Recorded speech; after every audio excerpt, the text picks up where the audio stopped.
జనసేన ఒక ఆరోపణ చేసింది, Asian infrastructure investment bank NDB bank ఆంధ్రప్రదేశ్ను బ్లాక్ లిస్టులో పెట్టింది. ఈ ఆరోపణ ఎందుకు పెట్టడం నాకైతే అర్థం కావట్లేదు. గవర్నమెంట్ జనసేన ఆరోపణలు వాళ్ళు ఏం చేసినా, ఎక్కడ చేసి ఏం చేసినా ఎనీ గవర్నమెంట్కి ఇదే కాదు, అంతకుముందు ఆడిట్ సంబంధించి సిఏజీ అయినా ఇంకోటినా రెగ్యులర్ ప్రాసెస్ ఏదంటే దాని ప్రకారం వాళ్ళు ఏదైనా రాస్తే వీళ్ళు సమాధానాలు ఇస్తారు, పోతుంటారు.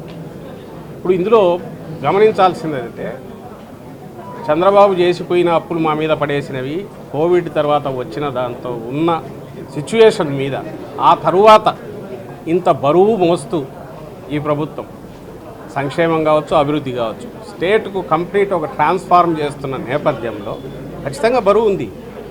దాన్ని నువ్వేది ఎత్తి వీళ్ళకి నేను కనిపెట్టానని ఎవరు చెప్పాల్సిన అవసరం లేదు, దట్స్ దేర్.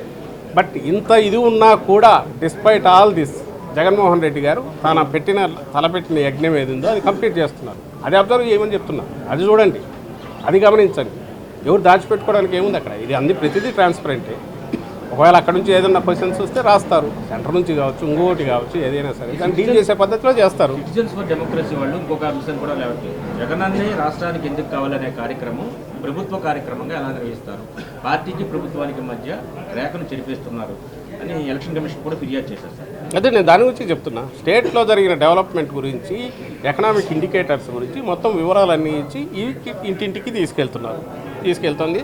అది గవర్నమెంట్ ప్రోగ్రామ్, గవర్నమెంట్ తీసుకెళ్తారు, వాలంటీర్స్ తీసుకెళ్తారు.